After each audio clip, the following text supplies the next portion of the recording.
अस्सलाम वालेकुम क्लास। बेटा चैप्टर नंबर 3 हम लोगों ने स्टार्ट किया था। आज का जो हमारा टॉपिक है वो है डेटा मॉडलिंग।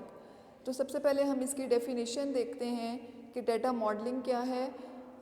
डेटा मॉडलिंग को हम इस तरीके से डिस्क्राइब कर सकते हैं कि representation of real world objects and their association is called data modelling. यानी कि जब भी हम डिफरेंट ऑब्जेक्ट्स को इस तरीके से रिप्रेजेंट करते हैं कि हमारा सिस्टम जो है वो उसकी और उसके साथ जितने डिफरेंट ऑब्जेक्ट्स जो एसोसिएट कर रहे हैं उनकी वर्किंग को हम डिस्प्ले कर सकते हैं। मॉडल बनाने का मकसद ये होता है बेटा कि हम अपने सिस्टम को ये इस तरीके से उसको दिखा सकें कि हमारा सिस्टम जो है वो काम किस तरह करेगा। अच्छा, डेटा मॉडलिंग के अंदर हमारे पास डिफरेंट एलिमेंट्स आते हैं। जो एलिमेंट्स होना हमारे पास ज़रूरी है जिसको हम इस्तेमाल करते हुए अपने सिस्टम को जो है वो डिस्क्राइब कर सकते हैं, जिसमें सबसे पहले हमारे पास आती हैं एंटिटीज़। एंटिटी क्या होगी? एंटिटी को हम इस तरीके से डिस्क्राइब कर सकते हैं कि anything that is participating in the system. जब भी आपने सिस्टम को डेवलप करना है, डेटाबेस सिस्टम को डेवलप करना है, तो उस सिस्टम के अंदर जो जो ऑब्जेक्ट्स हैं, जो ऐसे एंटिटीज़ हैं जो पार्टिसिपेट करेंगे, जैसे अगर हम अपने कॉलेज सिस्टम की एग्जांपल लें तो इस हमारे कॉलेज सिस्टम के अंदर बहुत सारे ऐसे ऑब्जेक्ट्स हैं जो कि पार्टिसिपेट करें, जैसे स्टूडेंट्स हैं, टीचर्स हैं, हमारी बिल्डिंग है, फर्नीचर है, तो ये सारे ऑब्जेक्ट्स हैं। तो एंटिटी को हम डिफ़ाइन कर सकते हैं कि anything that is participating in the system is called entity.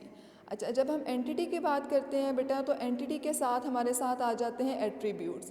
Attributes क्या हैं? उन्हीं एंटिटीज़ को जो है वो क्या कर रहे हैं, डिस्क्राइब कर रहे हैं। तो एंटिटीज़ को जो है वो हम डिस्क्राइब करते हैं एट्रीब्यूट्स के साथ। तो एट्रीब्यूट्स क्या होंगे कि प्रॉपर्टीज़ ऑफ एंटिटीज़ और करेक्टरिस्टिक्स। जैसे अगर स्टूडेंट हमारे पास एक एंटिटी है तो उसका जो रोल नंबर है, उसका नेम है, उसकी क्लास है, उसका एड्रेस है, ये उसकी एट्रीब्यूट्स हैं, उसकी प्रॉपर्टीज़ हैं जो उस स्टूडेंट को, जिससे हम उस स्टूडेंट को आइडेंटिफाई कर सकते हैं। अच्छा, थर्ड हमारे पास जो एलिमेंट आ रहा है वो है रिलेशनशिप। जब एक सिस्टम के अंदर हम देखते हैं कि हर ऑब्जेक्ट का दूसरे ऑब्जेक्ट के साथ कोई ना कोई कनेक्शन होता है। जैसे अगर हम कॉलेज सिस्टम की ही बात करें तो जो अगर स्टूडेंट एक एंटिटी है और दूसरी एंटिटी है हमारे पास टीचर, तो स्टूडेंट और टीचर दोनों का आपस में क्या होता है, एक रिलेशनशिप होता है। तो यहाँ पे हम देखते हैं कि हमारे पास दो एंटिटीज़ हैं, एक है स्टूडेंट एंटिटी, एक है teacher entity.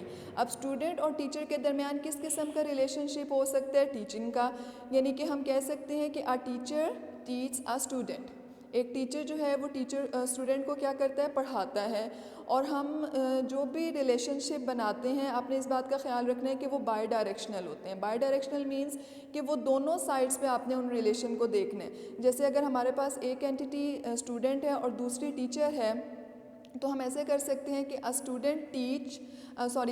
Teacher teach student, a student is taught by teacher. तो हमने दोनों साइड्स पे उसको जो रिलेशनशिप है उसको लेके चलना है। नेक्स्ट हमारे पास जो टर्म आती है वो है एंटिटी क्लास और एंटिटी इंस्टेंस।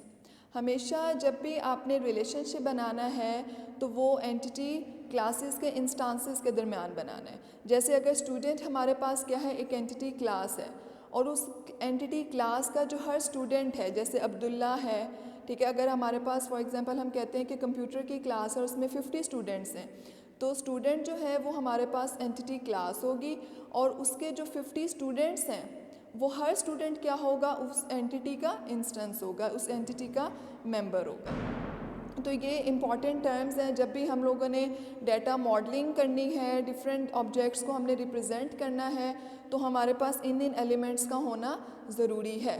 सो आपको पता हो कि एंटिटी क्या है, एट्रीब्यूट्स क्या हैं, और हम दोनों या दो से ज़्यादा एंटिटीज़ के दरमियान हम रिलेशनशिप अगर बनाना चाहें तो हम किस तरीके से इसको रिप्रेजेंट कर सकते हैं। Thank you.